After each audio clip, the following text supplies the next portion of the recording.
I discovered my husband invited his ex to my brother's luxury wedding without asking me. At the rehearsal dinner, when my husband saw his ex's husband as my plus one, his champagne glass shattered on the marble floor. The room fell silent as four worlds collided.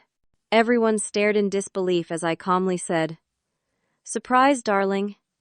You said she was family, so I thought he was too."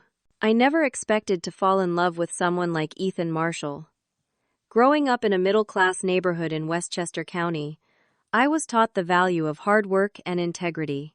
After college, I built my career as an event planner, starting from the bottom and working my way up through dedication and creativity. By 30, I had established my own small but successful event planning business, specializing in corporate galas and charity fundraisers. That fateful night at the Thompson Foundation gala changed everything. I was running around ensuring every detail was perfect when I literally crashed into him while carrying a tray of champagne flutes. Somehow, he managed to catch every single glass before they hit the ground. "That was impressive," I said, my heart racing from the near disaster. "Years of playing baseball," he replied with a smile that made my stomach flip. Ethan Marshall was everything I was not. Born into old money, educated at Ivy League schools, and CEO of his family's investment firm by 32.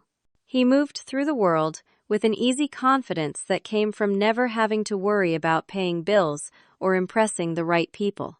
We were from different planets, yet something clicked between us that night. He asked for my number, and I hesitated, certain this would be a one-time fling for someone like him. "I promise I just want to take you to dinner," he said. "No ulterior motives." One dinner turned into weekend trips to his family's lake house, surprising me with picnics in Central Park and midnight conversations about our dreams and fears. Within 6 months, Ethan proposed on a private yacht under a sky full of stars. "Benita Williams, you make me want to be better. Will you marry me?" His family was less than thrilled initially.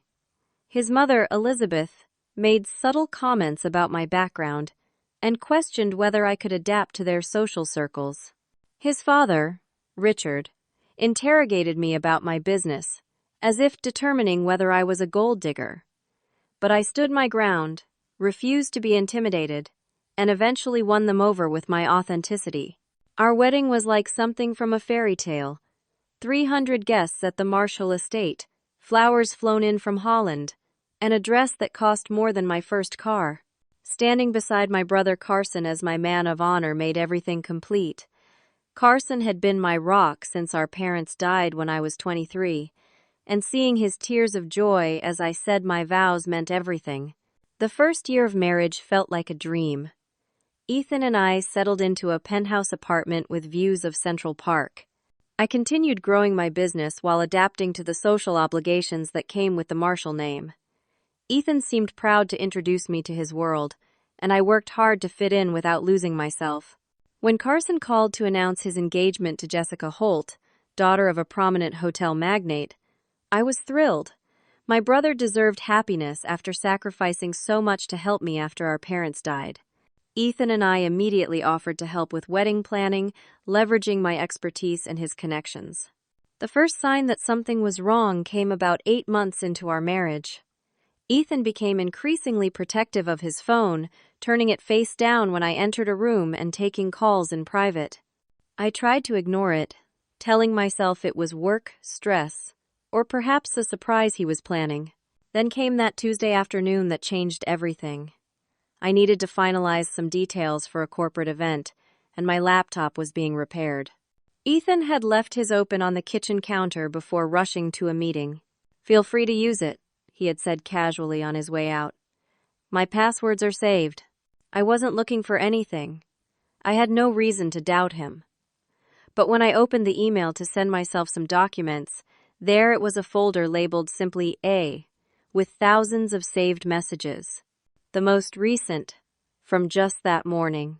My fingers hovered over the mouse, my conscience battling curiosity.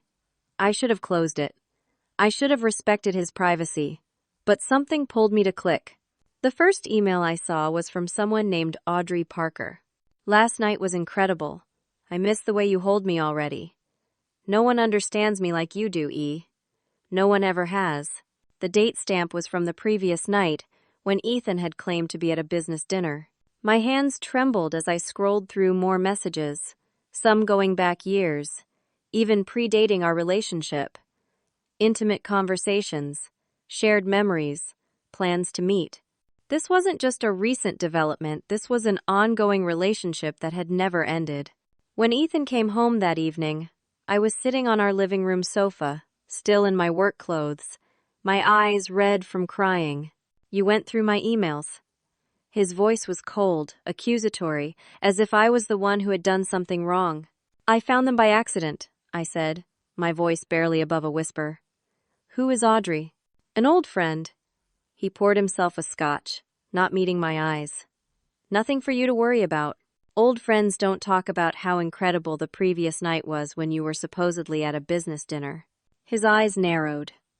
You had no right to invade my privacy like that. This is exactly why I kept it separate. You wouldn't understand our relationship. Try me, I challenged, fighting back tears. Audrey and I have history. We've known each other since college. Sometimes we catch up. That's all you need to know. Catch up in what way, Ethan? My voice broke. He slammed his glass down. This is ridiculous. You're acting paranoid and jealous over a friendship. I thought you were different, Benita. I thought you understood that people in our circle maintain connections. His words stung like a slap. In our circle? So this is about class again? This conversation is over, he said, walking toward our bedroom.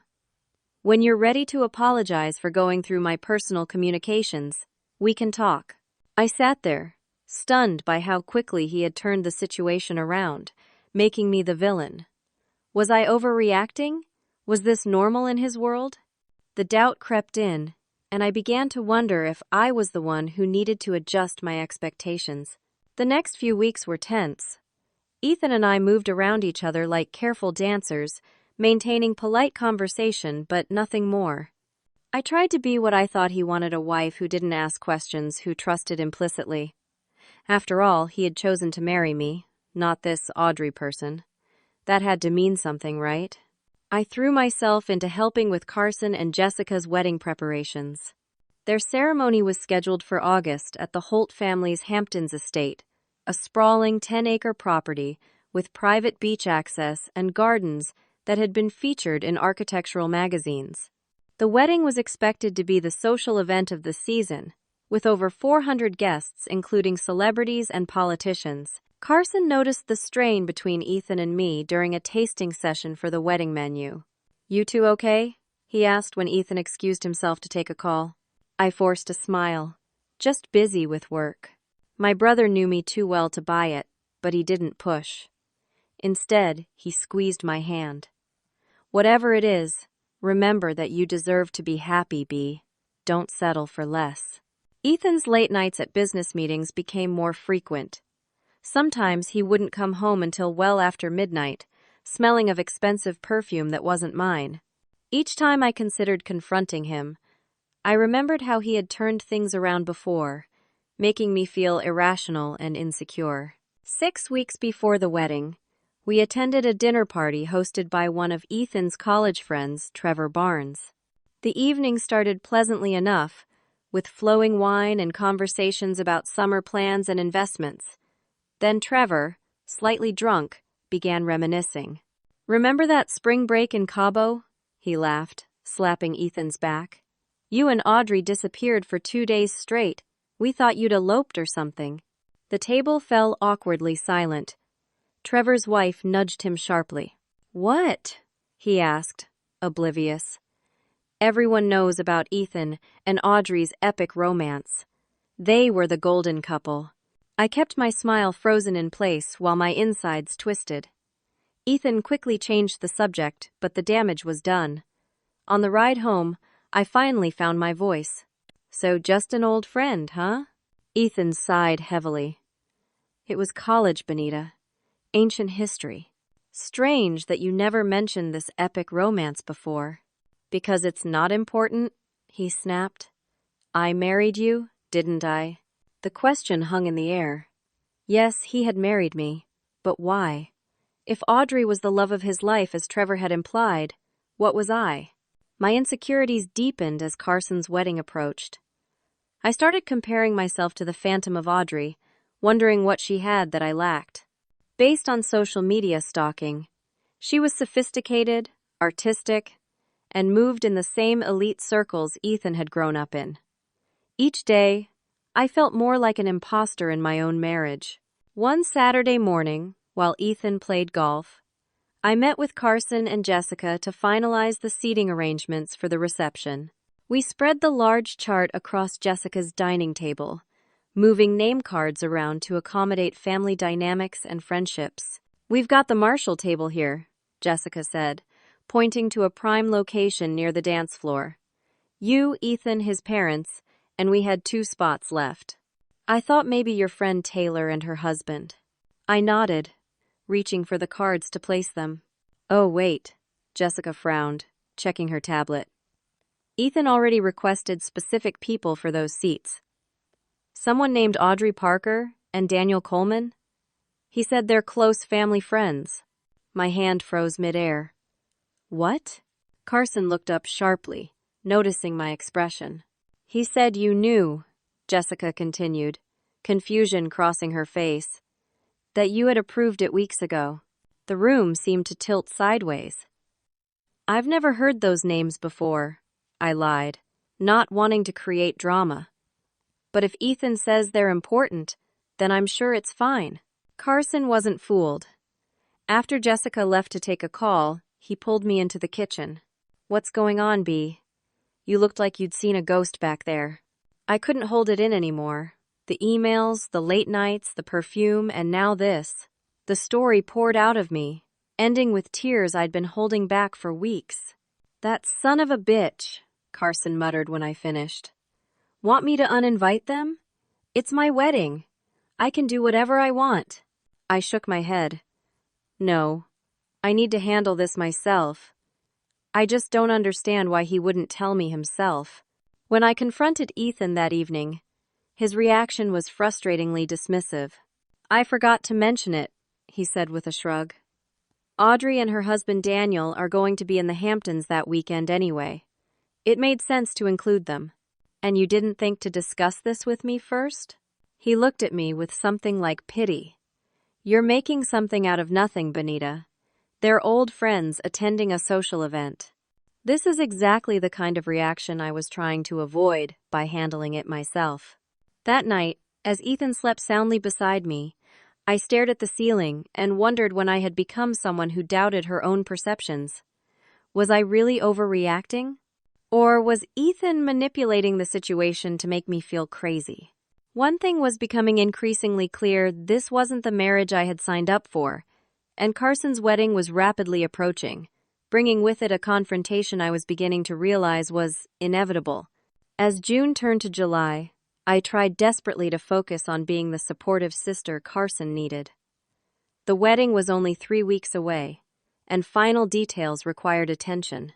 Jessica had asked me to coordinate with the florist for last-minute adjustments, review the day of timeline, and help her mother with seating chart drama, all things I could handle professionally despite my personal turmoil. The distance between Ethan and me continued to grow. We slept with a careful gap between us, ate meals in silence when we were home at the same time, which was rare, and communicated primarily through texts about logistics. I told myself we were just going through a rough patch that would improve after my brother's wedding. One evening, I arranged a special dinner at home, determined to reconnect with my husband. I cooked his favorite meal, bought his preferred wine, and even wore the dress he had complimented on our last anniversary. Ethan texted that he was running late but would be home by 8. 8 became 9, then 10.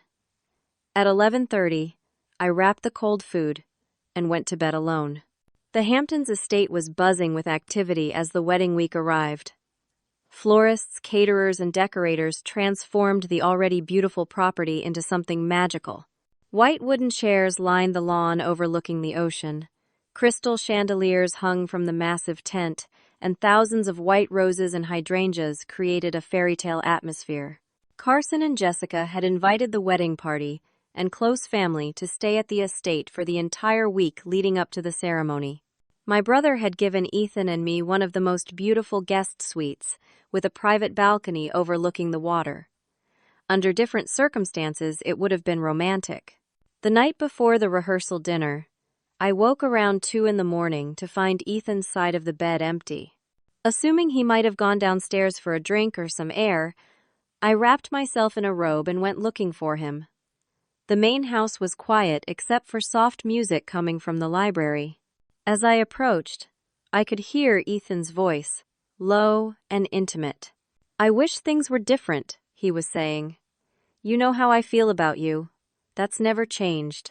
I froze outside the door, my heart pounding. A woman's voice responded, too quiet for me to make out the words. "I know," Ethan continued, "but we have to be careful this weekend. Benita suspects something, and I don't want to cause a scene at her brother's wedding." I pressed my hand against my mouth to stifle a gasp. He was here, with her, in my brother's house. Before I could decide whether to confront them, I heard footsteps approaching from another hallway. Not wanting to be caught eavesdropping, I quickly retreated to our suite, my mind racing. The next morning at breakfast, Ethan acted as if nothing had happened. He chatted with Jessica's parents about golf and complimented the chef on the Eggs Benedict. I watched him, this stranger I had married, and wondered how I had missed the signs. After breakfast, as wedding party members dispersed for various activities, Ethan caught my arm. "We need to talk," he said, guiding me toward the garden. This is it, I thought. He's going to confess. Once we were alone among the rose bushes, Ethan took a deep breath. I invited Audrey to the wedding. Even though I had overheard him the night before, having him say it directly to my face felt like a slap. "I know," I said coldly. "Jessica showed me the seating chart weeks ago." He had the decency to look surprised. "Then why haven't you said anything?" "I was waiting for you to tell me yourself." My voice remained steady despite the anger building inside me. "I wanted to see if you would be honest with me for once." Ethan's expression hardened. "That's not fair. I haven't been dishonest." "Lies of omission are still lies, Ethan. Who is she really? And don't tell me she's just a friend." He ran a hand through his perfect hair. "She's my ex-girlfriend from college. We dated for 4 years. Her husband Daniel is an architect she met after we broke up." "And why exactly did you need to invite your ex-girlfriend to my brother's wedding without discussing it with me first?" "She's basically family," he said defensively. "Our families have been connected for generations. The Parkers and the Marshalls have joint business interests. That doesn't explain why you've been sneaking around, taking calls in private, and lying about your whereabouts." His eyes narrowed. "Are you spying on me now?" I laughed bitterly. "I don't need to spy. The evidence is everywhere. I'm not stupid, Ethan." "Look," he said, lowering his voice. "This weekend is important. There are business connections here that matter to my family. Audrey and Daniel will be at the rehearsal dinner tonight and the wedding tomorrow. If you trust me, you'll get it. You'll play your part and not create a scene." "My part?" The words felt like acid on my tongue. "You know what I mean. We're here for Carson and Jessica. Everything else can wait." We stared at each other, two people who had promised to love and cherish each other, now locked in a cold war of secrets. "Fine," I finally said. "For my brother, I'll be civil. But this conversation isn't over, Ethan." He nodded stiffly and walked away, leaving me standing alone among the perfectly manicured roses, thorns hidden beneath beautiful petals. I spent the afternoon helping Jessica with last-minute details, plastering a smile on my face while my mind churned. Around 4, I excused myself to get ready for the rehearsal dinner, scheduled for 7 at the beachfront restaurant on the property. My dress fitting was the last thing I wanted to deal with, but Jessica's mother had insisted on having the tailor make final adjustments to our dresses on site. As I stood on the small platform in the guest house converted to a fitting room, My phone buzzed with a text. Thinking it might be Carson, I asked the tailor to hand me my phone from the chair. The message was from a number I didn't recognize. Congratulations on the gallery space. Signing the lease was the right move. Ethan always comes through. I stared at the screen, confused. The message was clearly meant for someone else, but it had been sent to my phone. Then another text came through. Sorry, wrong number. This was meant for Audrey. My mistake. My hands trembled as I handed the phone back to the tailor. I'm not feeling well suddenly. Can we finish this later? Once alone in my suite, I pulled out my laptop and did what I should have done months ago. I accessed our joint accounts. Ethan had always handled our finances, claiming it made sense given his expertise. I had trusted him, focusing on my own business instead. The truth was there in black and white. Regular transfers to AP Gallery over the past 6 months, totaling over $200,000. A payment for a lease in Soho 3 weeks ago. Jewelry purchases from Tiffany on dates that coincided with his business trips. He hadn't just been seeing her. He had been financially supporting her business while telling me we needed to be careful with my company's expansion because of market instability. I sat on the floor of our luxury suite, surrounded by evidence of my husband's betrayal, and finally allowed myself to feel the full weight of the truth. Ethan had never stopped loving Audrey.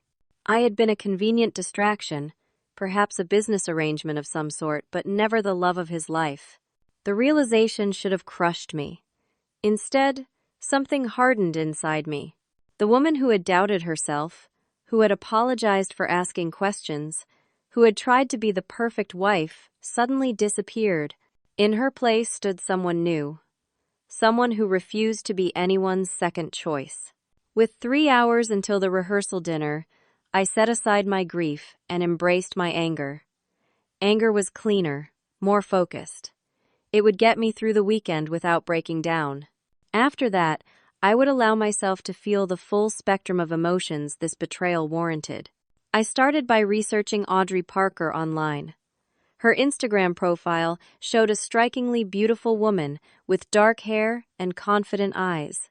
AP Gallery was apparently a rising star in the New York art scene, specializing in emerging artists and experimental exhibitions. Recent posts showed a sleek new space in Soho, the space my husband had paid for. Her husband, Daniel Coleman, appeared in some photos, a tall, distinguished-looking man with kind eyes and a reserved smile. According to his website, he was an award-winning architect known for sustainable designs in public spaces. They had been married for 3 years and lived in a Brooklyn brownstone they had renovated together. The irony wasn't lost on me. While I had been trying to fit into Ethan's world, he had been financing Audrey's dream gallery. While I had been planning charity events to impress his family, he had been planning secret rendezvous with his ex-girlfriend. More disturbing were the photos from gallery openings where Ethan appeared in the background, on nights he had claimed to be at business dinners or client meetings. In one image, from just 2 months ago, they were standing close together, his hand resting casually on her lower back, a touch too intimate for old friends. I needed someone to talk to, someone who wouldn't judge or immediately take sides. I called Taylor, my best friend since college, who had flown in that morning for the wedding. "I'm coming over," she said, after I gave her the condensed version. "Don't do anything until I get there." 20 minutes later, Taylor was sitting cross-legged on my bed while I showed her everything I had discovered. "That manipulative bastard," she muttered, scrolling through the financial records. "He's been gaslighting you for months." "I don't know what to do," I admitted. "I can't cause a scene at Carson's wedding, but I can't pretend everything is normal either, especially now that I know she'll be here tonight." Taylor thought for a moment. "You need more information. If this has been going on for as long as you suspect, there must be more evidence. Have you checked your credit card statements?" I hadn't. Ethan handled all the bills, depositing money into my personal account for my discretionary spending while managing the household expenses himself. Another red flag I had somehow missed. Together, Taylor and I combed through months of credit card statements. The pattern was clear, expensive dinners on nights he was supposedly working late, hotel charges in the city despite having our apartment, jewelry purchases that never made their way to me. "You realize what this means, right?" Taylor said gently. "This isn't just emotional. They're having an affair." The words hung in the air, finally spoken aloud. Deep down I had known, but hearing it from someone else made it real. "I need to tell Carson," I said suddenly. "He should know what kind of person is attending his wedding." Taylor put her hand on mine. "Are you sure? Once you tell him, you can't untell him. And you know your brother, he'll go into full protective mode." She was right. Carson had always been my defender, from playground bullies to college boyfriends who broke my heart. If he knew the full truth about Ethan, the wedding would absolutely be disrupted. Before I could decide what to do, there was a knock at the door. Carson stood there, a concerned expression on his face. "Tay, can I steal my sister for a bit?" he asked, nodding to Taylor. She squeezed my hand before leaving. "Call me if you need anything." Carson closed the door behind her and sat in the armchair by the window. "Something's wrong, and I need you to tell me what it is. You've been putting on a brave face, but I know you, B." I couldn't lie to him, not completely. But I also couldn't ruin his wedding. "Ethan and I are going through some things," I said carefully. "Marriage is harder than I expected." Carson's expression told me he wasn't buying the simplified version. "This is about Audrey Parker, isn't it?" My surprise must have shown on my face. "Jessica told me about the seating chart situation," he explained. "And then, I overheard Ethan on the phone this morning, talking to someone about keeping things quiet during the wedding." I felt tears threatening again. "I don't want to burden you with this right now. This weekend is about you and Jessica." "Hey," he said firmly, "you're my sister. Nothing is more important to me than your happiness. If that jerk is hurting you, I'll throw him out myself. Wedding be damned." The fierce loyalty in his voice made my decision clear. I needed to handle this myself, without putting Carson in the middle. "I appreciate that more than you know," I said. "But I promise I can handle it. Just give me space to deal with this my way." Carson studied my face, searching for the truth. "Are you sure?" "I'm sure. I just need you to trust me." He finally nodded. "Okay, but I'm watching him. One wrong move, and brother-in-law or not, he's out." After Carson left, I sat by the window overlooking the ocean, formulating a plan. Confronting Ethan directly had proven useless. He twisted my words and made me doubt myself. If I was going to get the truth and protect myself, I needed to be strategic. I showered and began preparing for the rehearsal dinner, my mind working through possibilities. As I applied my makeup, a realization struck me. If Ethan was lying to me, was Audrey lying to Daniel as well? Or was he somehow complicit in their relationship? The cocktail party before the rehearsal dinner was already underway when I descended the grand staircase of the main house. Guests mingled on the terrace overlooking the ocean, champagne flowing freely as the sun began to set. I spotted Ethan immediately, charming a group of Jessica's relatives with some anecdote that had them laughing appreciatively. I made my way toward him, determined to play my part for now. Before I could reach him, I overheard a conversation between Ethan's best friend Marcus and another college classmate, partially hidden behind a large floral arrangement. "Do you think he told Benita that Audrey's coming tonight?" the classmate asked. "He must have," Marcus replied. "Though, I don't know why he'd risk it. We all know, Audrey's still the love of his life." "Then why marry Benita?" Marcus lowered his voice. His father threatened to pass him over for CEO if he didn't settle down. Apparently, Richard thought Audrey was too unpredictable, too focused on her art to be a proper Marshall wife. Benita, with her event planning business, was a safer choice, stability over passion. So he settled. His exact words to me last week were that marrying Benita was settling for stability, while Audrey remains the love of his life who got away. The champagne flute in my hand nearly slipped as their words registered. I was a business transaction, a compromise to secure his inheritance and position, nothing more. I retreated to a quiet corner of the garden, my mind reeling from this final confirmation. Every doubt, every suspicion had been validated in the cruelest way possible.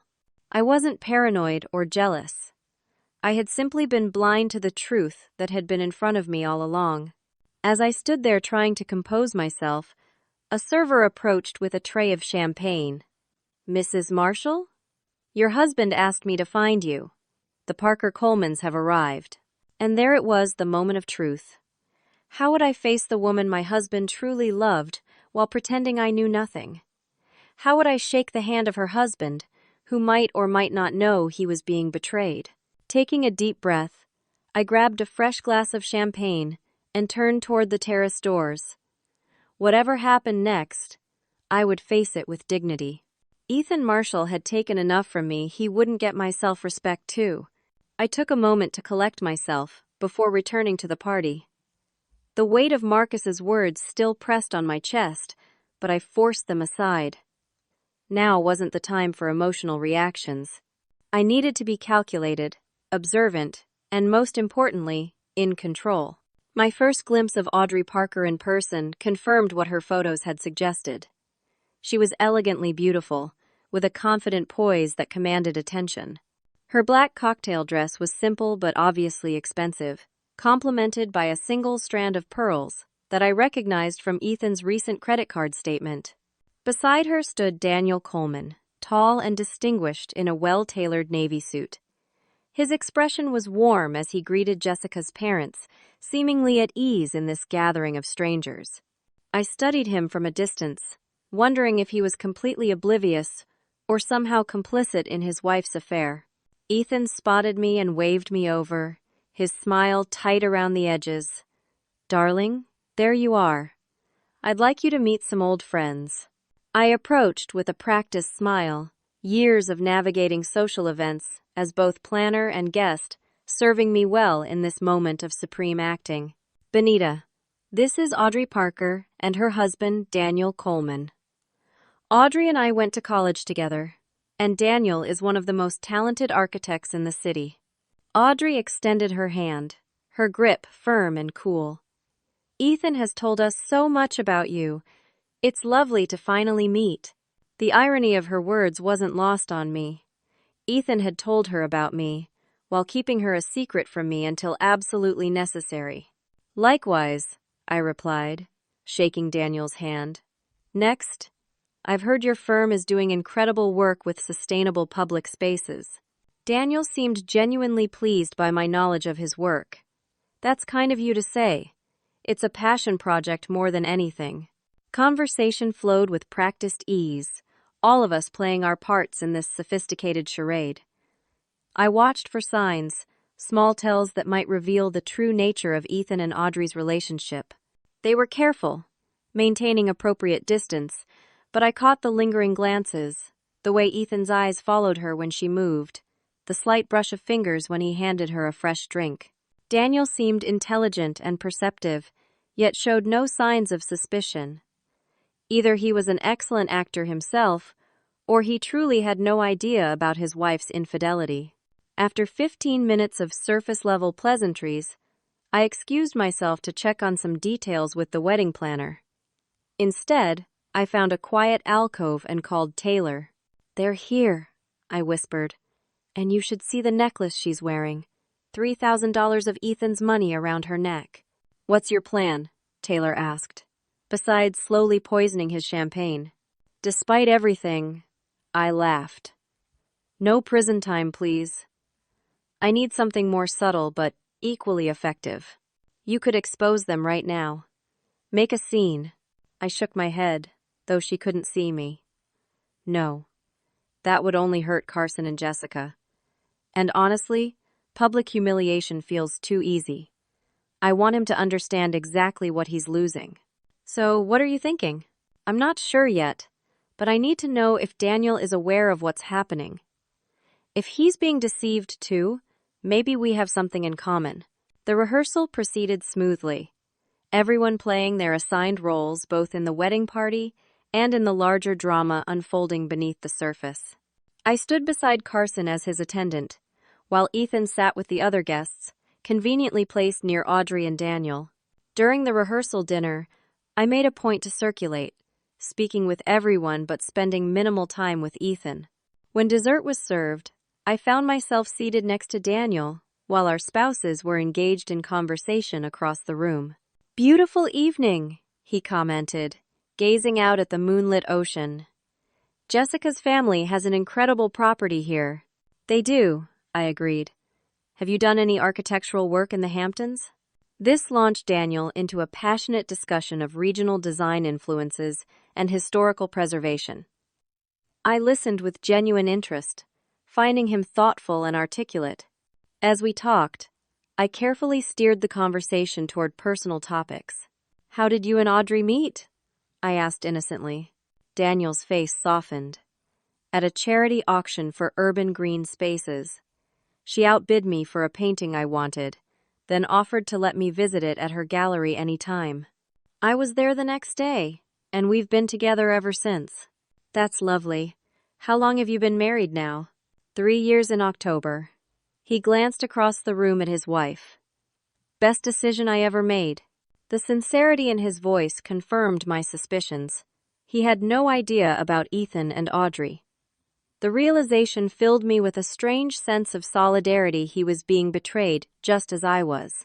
"And you and Ethan?" Daniel asked, turning the question back to me. Carson mentioned it was quite the whirlwind romance. I maintained my smile. "Something like that. We met at an event I was coordinating and were married within a year." "When you know, he said with a warmth that made my chest ache for him. As the evening progressed, I observed Daniel more carefully. He was well-liked, making easy conversation with strangers.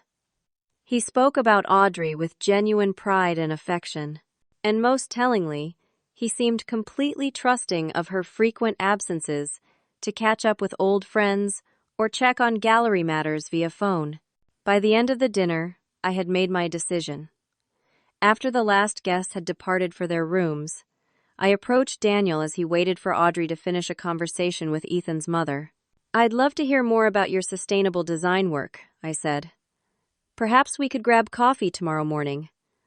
I'm always looking for innovative venues for my events." Daniel seemed pleasantly surprised by my interest. "I'd like that. The main house library around 9? "Perfect," I agreed, just as Audrey rejoined us. Back in our suite, Ethan was already preparing for bed when I entered. He seemed relieved that the evening had gone smoothly, that I had played my part without incident. "Thank you for being so gracious tonight," he said, the first genuine words he'd spoken to me in days. "Of course," I replied, my voice neutral. We wouldn't want to make a scene. The next morning, I met Daniel in the library as planned. Over coffee, we discussed architecture and art, finding common ground in our appreciation for creative spaces. Gradually, I shifted the conversation. "Audrey's gallery seems to be doing very well," I commented. "It's impressive to build something like that from scratch." Daniel nodded proudly. "She's worked incredibly hard. The new space in Soho is a huge step we had to stretch financially, but it was too good an opportunity to pass up." I kept my expression neutral. "The New York real estate market is brutal. You must have good investors." "We've been fortunate," he said vaguely. "Audrey has cultivated some valuable relationships in the art world." As we continued talking, Daniel mentioned Audrey's recent trips to Boston for gallery business. The dates aligned perfectly with weekends Ethan had claimed to be on business trips himself.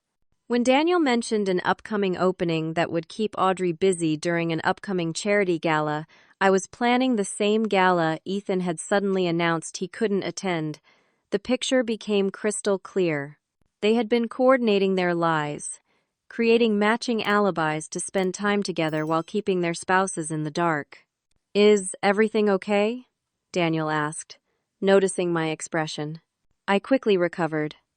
"Yes, sorry. Just remembered something about the wedding I need to check on." As we wrapped up our conversation, I made a decision.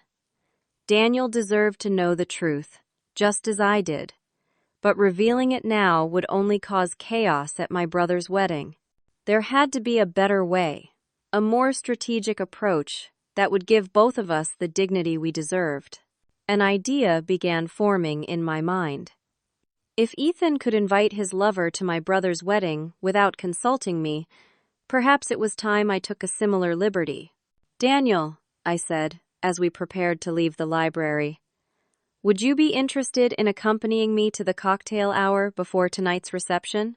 Ethan has some family obligations, and I'd appreciate having someone interesting to talk to." He seemed surprised but pleased. "I'd be happy to, if Audrey doesn't mind." "Oh, I'm sure she'll be busy catching up with old friends," I replied with a knowing smile. "It would just be as friends, of course." "Of course," he agreed. "I'll see you at 6 then." As I watched him leave, my plan crystallized. The pieces were falling into place for a confrontation no one would forget, especially not Ethan and Audrey. But first, I needed to gather one final piece of evidence, something irrefutable that would make denial impossible. While the wedding party was occupied with photographs on the beach, I returned to our suite and did something I had never done before. I searched Ethan's luggage. In the hidden pocket of his toiletry bag, I found a hotel keycard for the Four Seasons. Our credit card statements showed multiple charges there over the past 3 months, always on days when Ethan claimed to be working late, and Audrey told Daniel she was meeting gallery clients. I also discovered a small notebook containing dates, times, and hotel names, all carefully documented future rendezvous plans. Among them was an entry for the following weekend A's opening. Stay over. The opening of Audrey's new gallery space, paid for with my husband's money without my knowledge. With shaking hands, I photographed everything, then replaced the items exactly as I'd found them. This wasn't just an emotional affair or a one-time mistake. This was a calculated, ongoing deception that had been happening throughout our marriage. As I prepared for the wedding ceremony, I felt strangely calm. The truth had set me free from doubt, from questioning my own perceptions. Ethan had betrayed me in the most fundamental way possible, and now I had proof. Whatever happened next, I would face it with clear eyes and a determined heart. The wedding itself was beautiful. Carson and Jessica exchanged vows against the backdrop of the ocean, their love evident in every word and gesture. As I stood beside my brother, I felt a renewed appreciation for what genuine love looked like. It wasn't deception or convenience or business arrangements. It was partnership, honesty, and mutual respect, everything my marriage lacked. During the ceremony, I caught Ethan's eye from across the aisle. He smiled, probably relieved that I was continuing to play along with his charade. Little did he know that the real performance was yet to come. As the newlyweds recessed down the aisle, I prepared myself for the final act of this elaborate deception. The cocktail hour before the reception would be my moment of truth, not just for me, but for Daniel Coleman as well. The beachfront had been transformed into a fairy tale setting for Carson and Jessica's reception. White wooden flooring covered the sand, with crystal chandeliers suspended from the clear tent ceiling. Thousands of twinkling lights created the illusion of a star-filled sky, reflecting off the ocean waves just yards away. Round tables dressed in ivory linens surrounded a polished dance floor, each centerpiece a lush arrangement of white roses, hydrangeas, and delicate orchids. A string quartet played softly as guests arrived for the cocktail hour, servers circulating with trays of champagne and hors d'oeuvres. The sunset cast a golden glow over everything, the perfect romantic backdrop for a celebration of love. I entered alone, having told Ethan I needed to help Jessica with a last-minute detail. In reality, I had been gathering my courage and reviewing my plan one final time. I wore a deep blue silk gown that complemented my eyes, my hair swept up in an elegant updo that had taken the stylist nearly an hour to perfect. If this was to be my moment of reckoning, I wanted to look my absolute best. Ethan was already there, chatting with his parents near the bar. He glanced up as I entered, his expression appreciative. For a moment, I remembered what it felt like to believe his admiration was genuine. Now, I recognized it as the practiced gaze of a man accustomed to maintaining appearances. Audrey stood nearby, stunning in a red gown that seemed designed to draw attention. She was speaking with Jessica's father, but her eyes occasionally drifted to Ethan. The subtle dance they had perfected continued even here, at my brother's wedding. I made my way toward the bar, accepting congratulations and compliments from guests who knew me as Carson's sister. Everyone remarked on what a beautiful ceremony it had been, how happy the couple looked, how perfect everything was. I smiled and thanked them, playing my role flawlessly while scanning the crowd for Daniel. He appeared precisely at 6, as promised. Dressed in a classic black tuxedo with a subtle blue tie that coincidentally matched my dress, he looked distinguished and handsome. I watched as he kissed Audrey's cheek before making his way toward me, apparently having told her he was going to network with some potential clients. "You look beautiful," he said as he reached me, his compliment sincere and straightforward. "Thank you," I replied. "You clean up pretty well yourself." We fell into easy conversation, discussing the ceremony and the spectacular venue. To anyone observing, we appeared to be wedding guests enjoying friendly conversation. Only I knew the true purpose of this seemingly innocent interaction. Gradually, I maneuvered us into Ethan's line of sight, gauging his reaction as he noticed his wife's husband conversing comfortably with me. A flicker of confusion crossed his face, quickly replaced by careful neutrality. He whispered something to his father before making his way toward us, his movements deliberately casual. "Daniel," he greeted with forced warmth. "I see you've been keeping my wife company. We've been having a fascinating discussion about architectural trends and event spaces," Daniel replied easily. "Benita has some innovative ideas for her business." Ethan's smile tightened almost imperceptibly. "She's full of surprises." "Speaking of surprises," I interjected, "I was just telling Daniel about that beautiful necklace you bought recently, the one from Tiffany." Ethan's face paled slightly. "I'm not sure what you're referring to." "Oh, the pearl strand," I continued innocently. "The one on your credit card statement from last month. I was wondering who you bought it for, since I never received it." Daniel's expression shifted subtly as he glanced across the room toward Audrey, who was indeed wearing a pearl necklace. "This isn't the time or place for this conversation," Ethan said quietly, his jaw tightening. "You're right," I agreed. "It's not. Just like your brother-in-law's wedding wasn't the place to invite your mistress. Yet here we are." Daniel's gaze darted between us. "What are you talking about?" The moment of truth had arrived. I could see Audrey approaching from across the room, her expression concerned as she observed our tense grouping. "Daniel," I said calmly, "I think we should step outside for a moment. There's something you should know." Before Ethan could intervene, I led Daniel toward the beach, away from the crowd. Ethan followed, with Audrey close behind, her high heels sinking into the sand as she hurried to catch up. "What's going on?" Audrey demanded when she reached us. I turned to face them both, Daniel now standing beside me. "I think it's time we stopped pretending, don't you?" "Benita," Ethan warned, "you're making a scene." "No," I replied, my voice steady. "I'm finally telling the truth. Something you should try sometime." I turned to Daniel, whose confusion was giving way to suspicion.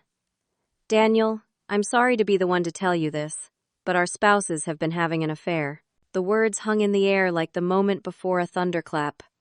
Audrey gasped, while Ethan's face hardened into a mask of denial. "That's ridiculous," he scoffed. "Daniel, she's clearly upset about something and making wild accusations." I reached into my clutch and pulled out my phone, opening the photos I had taken earlier. Hotel receipts for rooms booked when you were both supposedly working. The lease agreement for Audrey's gallery with your signature, Ethan. Credit card statements showing jewelry purchases Audrey is wearing right now. And my personal favorite, your little notebook of scheduled rendezvous. I handed the phone to Daniel, whose face drained of color as he scrolled through the evidence. "Is this true?" he asked, looking up at Audrey. Her perfect composure finally cracked. "Daniel, it's complicated. You have to understand." "How long?"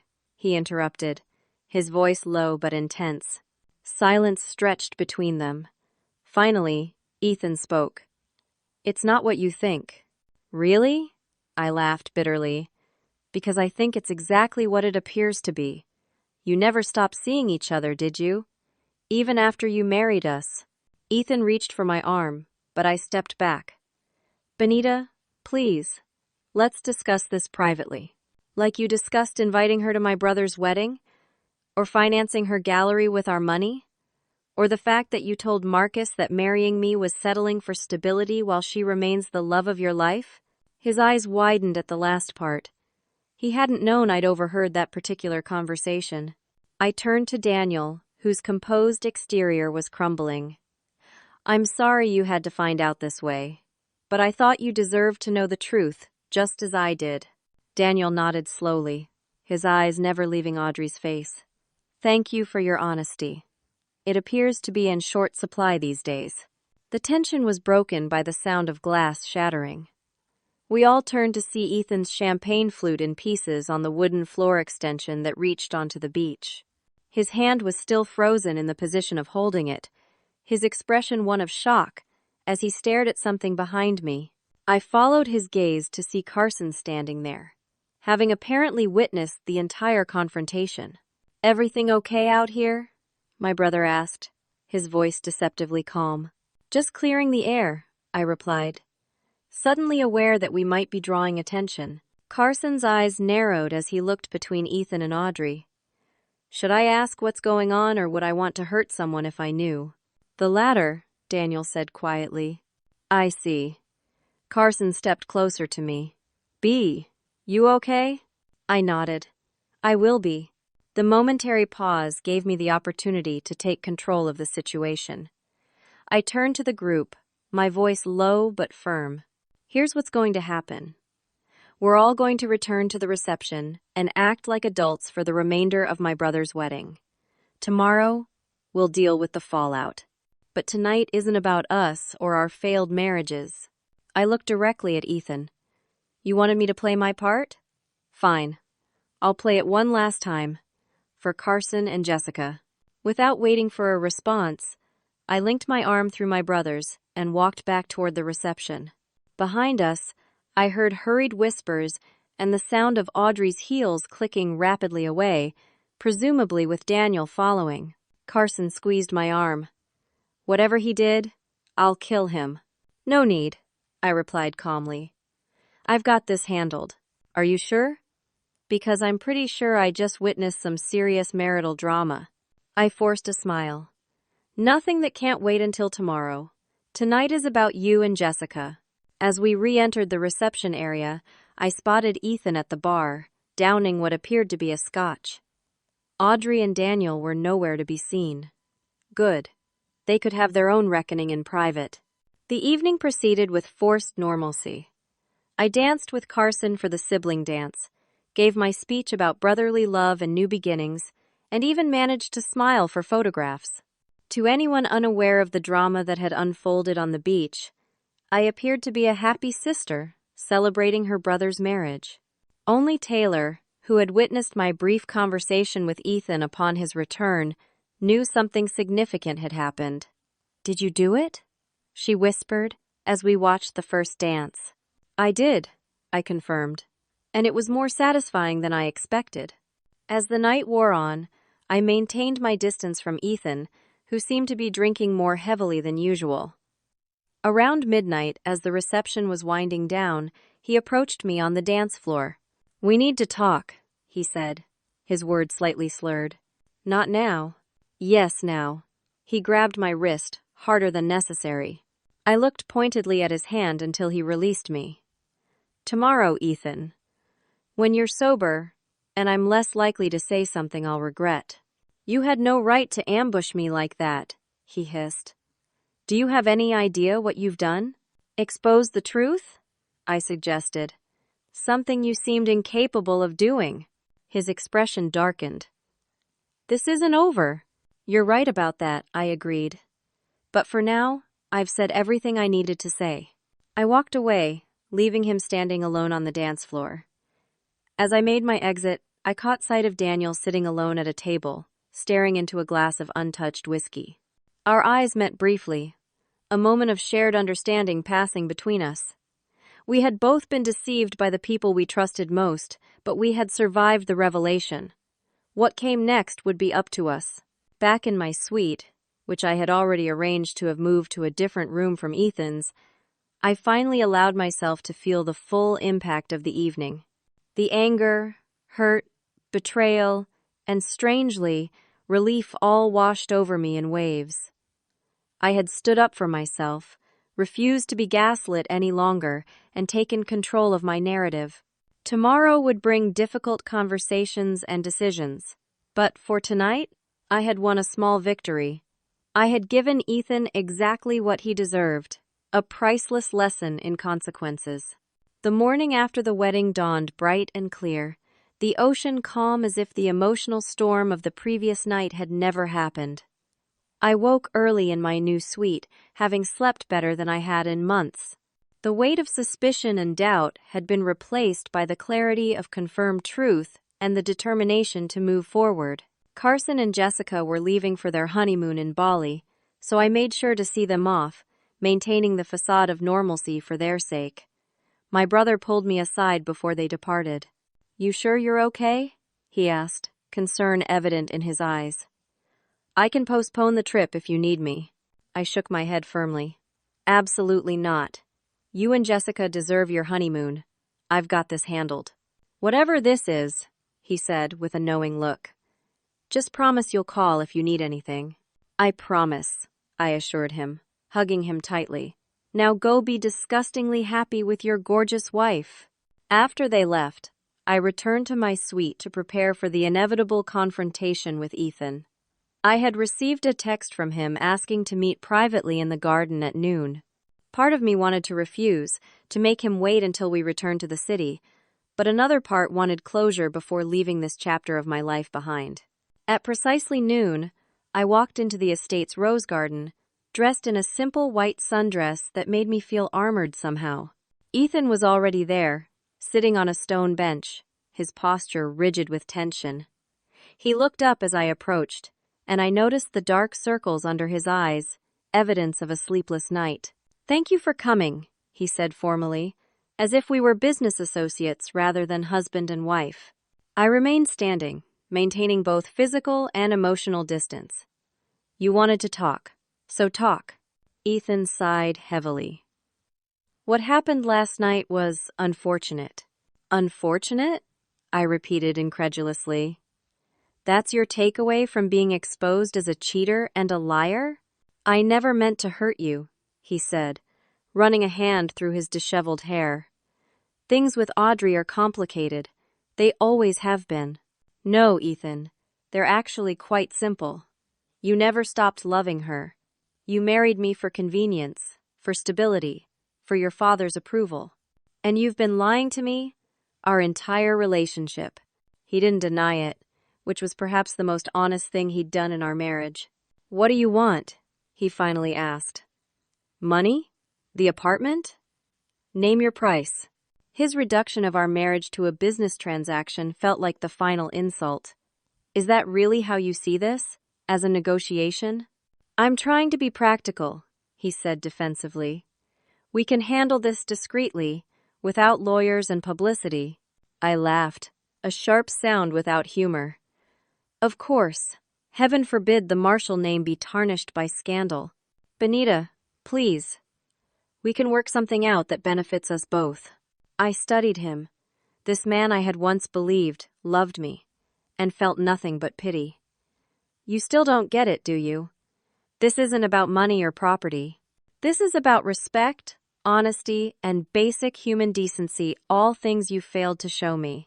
"I made mistakes," he admitted. "I should have been honest about my history with Audrey." "Your history?" I shook my head in disbelief. "You mean your ongoing affair throughout our entire marriage?" He had the grace to look ashamed. It wasn't planned. When she came back into my life last year, things just happened. Things don't just happen, Ethan. People make choices. You chose to lie. You chose to cheat. You chose to gaslight me when I questioned you. I took a deep breath, centering myself. And now, I'm choosing to end this marriage. Don't be hasty, he said quickly, a hint of panic in his voice. We can work through this.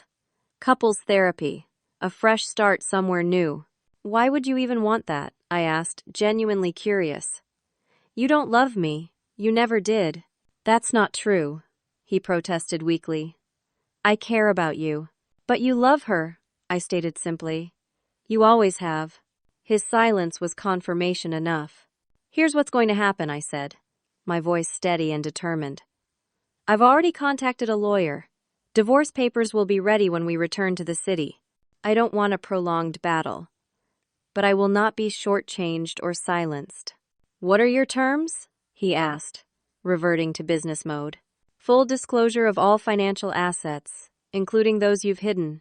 Ownership of my business without any Marshall family interference. The apartment for 1 year while I find a new place. And a settlement that reflects not just my contributions to our marriage, but also the public humiliation of your infidelity. He flinched at the last part. And in return? Discretion, I replied simply. I won't go to the press or social media with evidence of your affair. Your precious family name remains intact. Ethan seemed to calculate his options, weighing the financial cost against the potential social damage. Finally, he nodded. I'll have my lawyer contact yours. One more thing, I added. I want you to tell your parents the truth. All of it. Not some sanitized version where we grew apart or wanted different things. They deserve to know who their son really is. This request clearly disturbed him more than the financial demands. Benita, that's not necessary. It's non-negotiable, I stated firmly. I've grown fond of your parents, especially your mother. I won't have them thinking I abandoned their son without cause. After a tense silence, he reluctantly agreed. Fine. Anything else? Yes. What happened with Daniel and Audrey? A flash of pain crossed Ethan's face. He's leaving her. Apparently, he had suspicions for months, but didn't want to believe them. I felt a surge of sympathy for Daniel, who was going through his own version of what I had experienced. I see. Is that all? Ethan asked, clearly eager to end this conversation. Just one last thing, I said, meeting his eyes directly. I want you to know that I'll be okay. Better than okay, actually. Because while you've been chasing something from your past, I've been discovering my own strength. And that's something you can never take from me. With those words, I turned and walked away, leaving Ethan alone among the roses, just as he had done to me days earlier. The symmetry felt appropriate, a closing of one chapter and the beginning of another. The next weeks passed in a blur of legal meetings, apartment hunting, and rebuilding. True to his word, perhaps fearing the alternative, Ethan agreed to my terms. His parents, upon learning the full truth, were surprisingly supportive of me. Elizabeth Marshall even called to express her shame over her son's behavior, and her hope that we could maintain a relationship despite the divorce. You were the best thing that ever happened to him, she said tearfully. He was just too foolish to see it. My event planning business flourished as I threw myself into work, finding healing and creativity and purpose. Somewhat surprisingly, several of Ethan's family connections continued to hire me for their events, a quiet statement of where their loyalties lay. 3 months after Carson's wedding, as autumn painted Central Park in fiery hues, I received an unexpected call. It was Daniel Coleman. I hope this isn't inappropriate, he began hesitantly, but I'm working on a public art space in Brooklyn and thought your expertise in event planning might be valuable for the opening. The professional pretense was transparent, but I appreciated the effort. That sounds interesting. Perhaps we could discuss it over coffee? Our coffee meeting turned into dinner, which evolved into weekly walks through the park. We were both healing, both cautious, but there was an undeniable connection forged through shared experience. Neither of us was ready for a relationship, but the friendship we developed became a cornerstone of my new life. 6 months after the divorce was finalized, I moved into my own brownstone in Brooklyn, a place that reflected my style without the Marshall family influence. Taylor helped me decorate, turning it into a warm, welcoming space that felt truly mine. Carson and Jessica became regular visitors, bringing laughter and normalcy back into my life. My brother never said "I told you so," though he had every right to. Instead, he simply supported me through every step of rebuilding. As for Ethan and Audrey, I heard through mutual acquaintances that they had officially begun dating after both divorces were finalized. Somehow, the news didn't hurt as I had expected it might. Instead, I felt a strange sense of closure. They had chosen their path, just as I had chosen mine. 1 year after that fateful wedding weekend, I found myself sitting on my brownstone's rooftop garden with Daniel, sharing a bottle of wine as the sun set over the city skyline. We had gradually moved from friendship to something more, taking things slowly, with honest communication as our foundation. "Do you ever regret it?" he asked suddenly. "Finding out the truth?" I considered the question carefully. No. Living in ignorance might have been easier in some ways, but it wouldn't have been living authentically. The truth set me free, as painful as it was. He nodded in understanding. "I've been thinking a lot about trust lately. How difficult it is to rebuild after it's been broken." "It takes time," I agreed, "and the right person." Our eyes met, and something unspoken passed between us. The acknowledgement that while our past experiences had scarred us, they had also prepared us for a more honest, more genuine connection. The greatest lesson I learned through this entire ordeal wasn't about marriage or even love. It was about self-worth. For too long, I had measured my value through Ethan's eyes, trying to fit into a world that wasn't mine, accepting less than I deserved. The moment I stood up for myself on that beach, I reclaimed my power. Sometimes the most priceless lessons come from our most painful experiences. Ethan had given me the gift of freedom, though that was never his intention. In trying to keep me in the dark, he had ultimately led me to the light, my own strength, resilience, and capacity for genuine love. As Daniel and I talked into the night, planning possibilities rather than promises, I felt grateful for the journey that had brought me here. Not the betrayal, certainly, but the growth that followed. I had discovered that happiness wasn't dependent on another person, it came from within, from living authentically and refusing to settle for anything less than respect. The future stretched before me, unwritten and full of potential. And for the first time in years, I was excited to see where my own choices would lead me. Have you ever faced a betrayal that ultimately led to something better in your life? I'd love to hear your stories in the comments below. Sometimes our greatest challenges become our most valuable turning points. If this story resonated with you, please like, subscribe, and share it with someone who might need to hear that there's always hope after heartbreak. Thank you for joining me on this journey, and I wish you the courage to stand up for your worth, no matter what challenges you face.